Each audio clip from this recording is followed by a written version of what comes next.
banyak sekali kasus pembunuhan di Indonesia.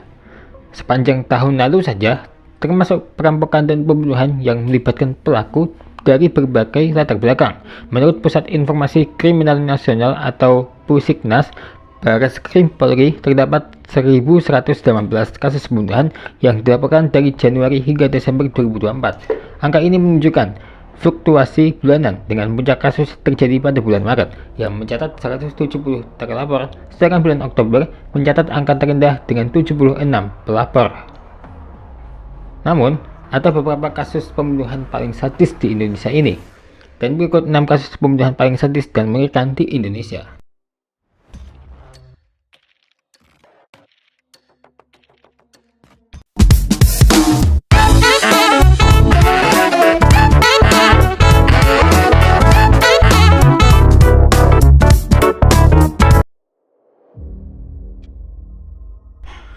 Inilah kasus pembunuhan paling sadis di Indonesia dilansir dari inilah.com. Yang pertama, Ahmad Suradji. Pembantaian perempuan yang dilakukan oleh Ahmad Suradji menjadi salah satu kasus pembunuhan paling sadis di Indonesia. Dikatakan pelaku berprofesi sebagai dukun di kota Medan, Sumatera Utara. Total korban aksi pembunuhan berantai Ahmad Suradji ini memakan 42 perempuan berusia 11 sampai 30 tahun. Aksi ini berlangsung selama 11 tahun, dari tahun 1986 sampai 1997. Berdasarkan pengakuan Suradji, motif pembunuhan yang ia lakukan didasari atas wangsit dari mendiang ayah yang memerintahkan untuk membunuh 70 perempuan agar menjadi sakti mandraguna. Berdasarkan informasi dari majalah Intisari edisi 2017, Ahmad Suradji lahir pada 10 Januari 1949 dengan nama lahir Sagimin. Dia adalah anak pertama dari dua bersaudara pasangan Jogan dan Sartik. Sang ayah meninggal dunia saat Sagimin berusia 7 bulan. Saat beranjak dewasa, Sagimin terlihat memiliki ketertarikan dengan ilmu hitam. Ia mempelajari semua ilmu perdukunan dari buku-buku peninggalan sang ayah. Saat Sagimin berusia 27 tahun, dia menikah dengan seseorang wanita asal Pekanbaru. Setelah menikah, Sagimin mengubah namanya menjadi Ahmad Suradji. Sedari kecil, Ahmad Suradji mengaku sering didatangi mendiang ayahnya lewat mimpi. Di dalam mimpinya, Suradji mengaku bahwa sang ayah mengajarinya ilmu kesaktian. Entah benar atau tidak, namun warga di sekitarnya menilai Suradji sebagai orang sakti atau biasa kita sebut dengan dukun. Aksi pembunuhannya mengincar wanita yang mencari bantuan dukun untuk mempercantik penampilannya. Awalnya, ritual yang dilakukan Suradji terlihat normal, hanya meminum air putih yang sudah diludahi Suradji. Namun setelah beberapa ritual, Suradji meminta pasiennya untuk datang ke sebuah ladang tebu di tengah malam. Karena percaya dengan ritual yang dijalani Suradji, korban percaya dan menuruti permintaannya. Sampai di ladang tebu, Suradji meminta korban untuk melepas semua pakaian dan melakukan tapa pendem atau bertapa dengan mengubur diri. Momen ini yang menjadi kesempatan Suradji untuk melaksanakan aksi kejinya. Ahmad Suradji tidak hanya membunuh para pasiennya dengan keji, dirinya juga mengambil sejumlah harta perhiasan yang dipakai para korban saat melakukan ritual. Di awal investigasi, Ahmad Suradji hanya mengaku telah membunuh 16 wanita, sampai akhirnya ia mengaku sudah membunuh 42 wanita untuk mendapatkan ilmu sakti yang didapatkan dari wangsit sang ayah. Setelah melewati investigasi panjang, akhirnya polisi menemukan bukti bahwa aksi pembunuhan sadis ini dibantu oleh istrinya pertamanya, Turmin. Suami istri ini akhirnya menjalani hukuman mati.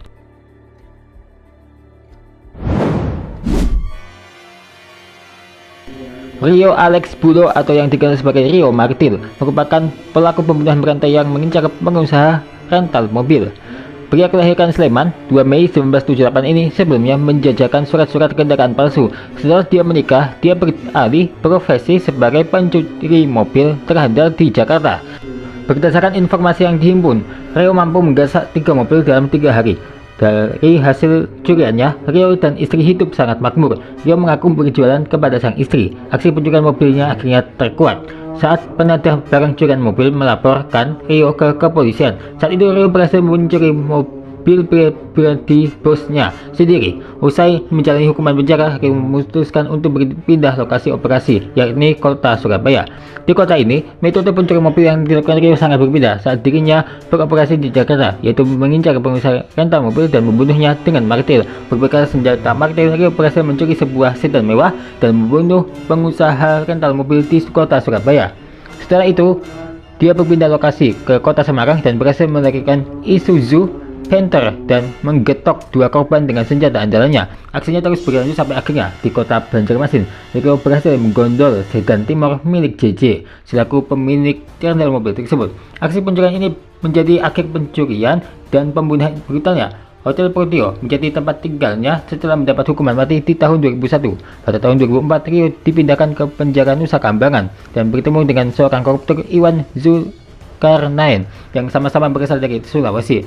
Rio dan Iwan memiliki hubungan pertemanan yang cukup akrab. Bahkan Iwan sempat mengajari ngaji kepada Rio. Sayang, Rio tidak bisa menahan emosi saat Iwan mulai mengecek dirinya saat bertaji di luarannya saja.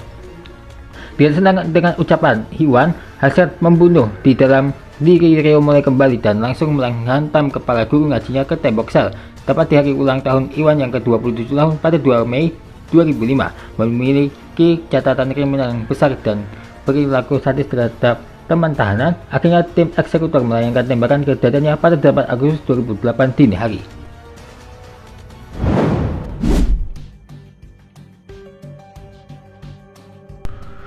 Baikuni atau biasa juga dipanggil Babe, pria kelahiran Magelang, Jawa Tengah ini sempat menggegerkan masyarakat Indonesia dengan aksi pembunuhan sadis yang mengincar anak jalanan berusia 12 tahun di daerah Jakarta Timur.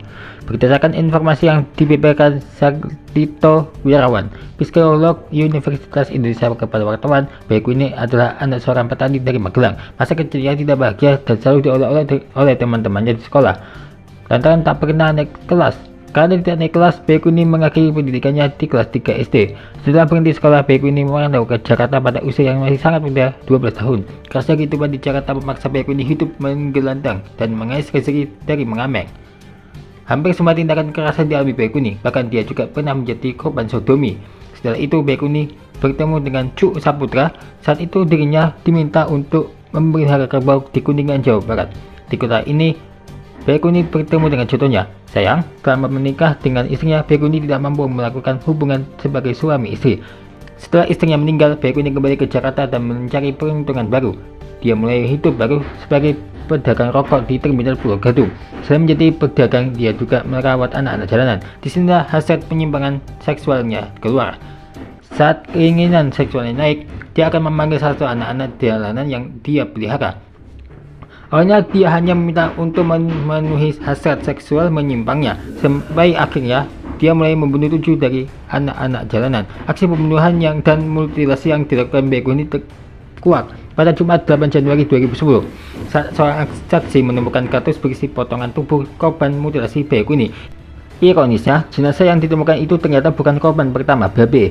Berdasarkan catatan Mahkamah Agung, Babe sudah menjalankan aksi serupa sejak 1993. Namun ada sumber lain yang menyebut bahwa bocah yang bernama RRS yang tewas di tahun 1998 adalah korban pertama Babe. Berdasarkan informasi yang dihimpun menyebut, terdapat 14 bocah berusia 6-12 tahun dibunuh dan disetubui oleh Babe. Dari 14 bocah, 4 diantaranya adalah korban pembunuhan dan mutilasi.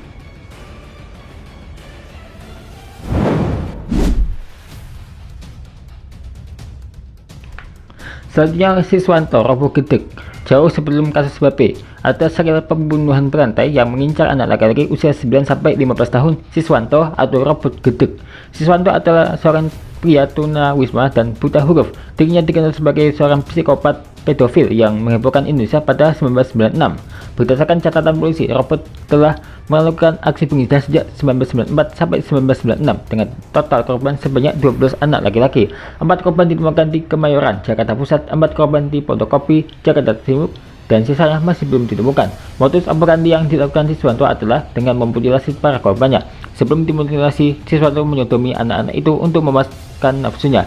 Aksi ini cukup sadis sebab Siswanto memotong dan mayat seluruh tubuh korbannya dengan menjadi serpihan daging. Bahkan identitas korban sampai sulit dikenali.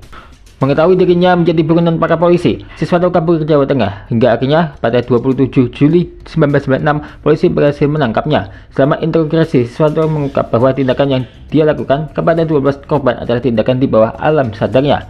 Siswanto mengatakan, "Dalam bayangan saya, yang saya bunuh itu ayam." Atas perbuatan yang sadis, robot gedek dijatuhi hukuman mati oleh pengadilan. Dia harus mendekam di LP Nusa Kambangan, Cilacap sembari menunggu jadwal eksekusi nyawanya. Sayang, sebelum tanggal eksekusi ditetapkan, Siswanto meninggal dunia karena serangan jantung pada 26 Maret 2007.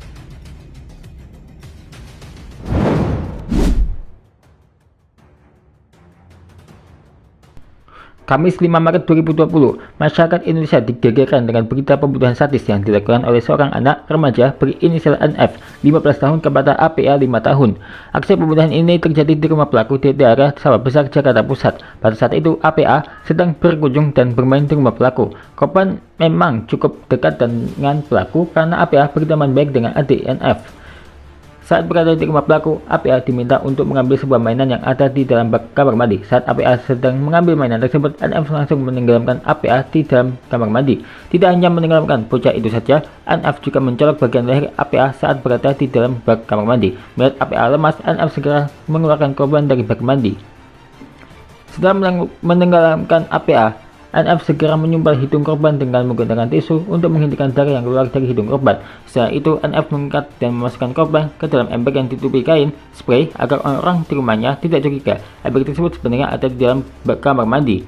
Namun orang tua NF yang sejak siang hari sudah bolak-balik ke kamar mandi tidak menaruh curiga dengan ember tersebut. Karena hari sudah sore, NF yang hendak ingin membuang korban memutuskan untuk memindahkan jasad korban ke dalam lemari. Jumat pagi, pelaku mulai kebingungan mencari lokasi untuk membuang jasad korban. Pelaku yang sedang berangkat ke sekolah itu langsung mengganti seragam sekolahnya dengan pakaian lain dan datang melapor ke Polsek Metro Taman Sari dan mengaku bahwa dirinya sudah membunuh orang. Laporan NF sempat dianggap candaan. Sampai akhirnya Polsek Metro Taman Sari membawa NF ke Polsek Sawah Besar untuk mengecek kebenaran laporan NF ini. Akhirnya Polsek Sawah Besar menemukan jasad APA di dalam rumahnya dan menetapkan NF sebagai tersangka.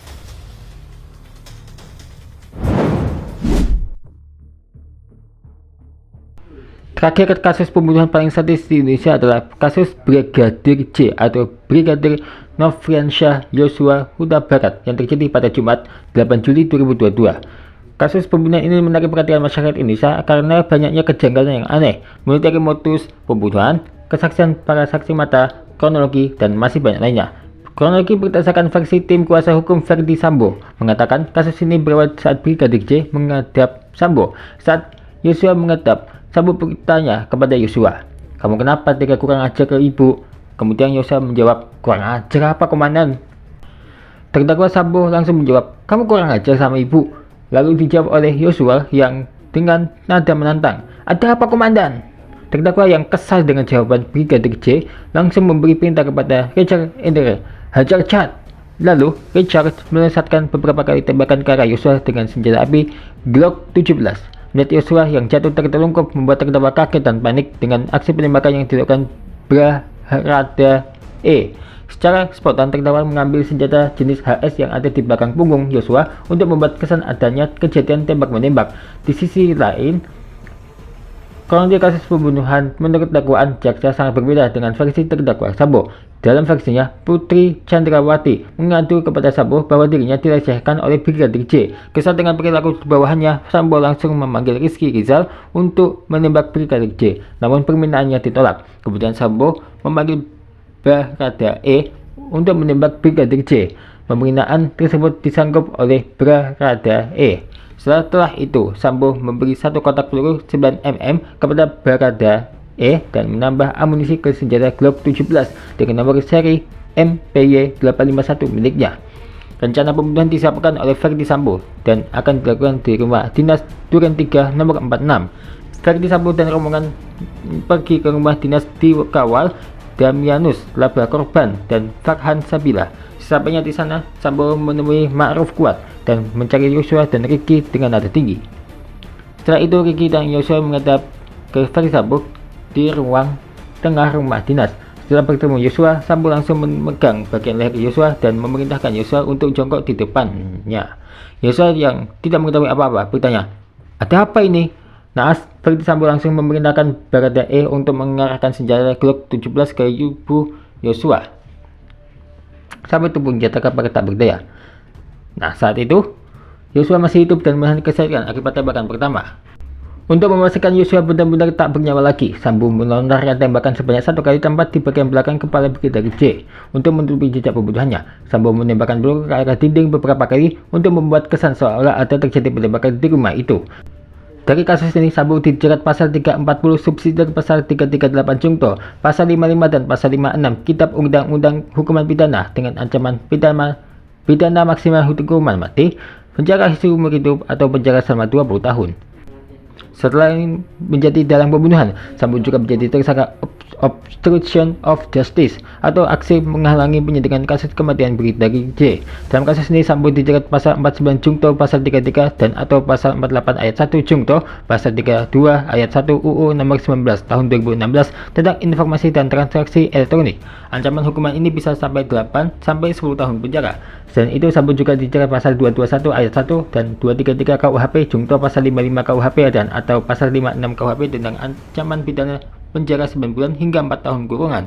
Selain Sambo, 4 terdakwa lainnya yaitu Ricky Rizal, Richard Eliezer, Putri Chandrawati, dan Kuat Ma'ruf juga dijerat dengan pasal 340 subsidiar pasal 338 Jungto, pasal 55 ayat 1 ke 1 KUHP dengan ancaman hukuman mati atau penjara seumur hidup. Semoga tidak ada kasus seperti ini ya.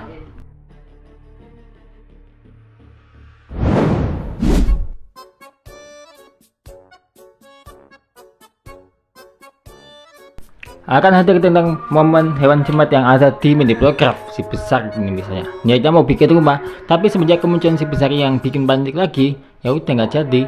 Itu udah sesat lagi.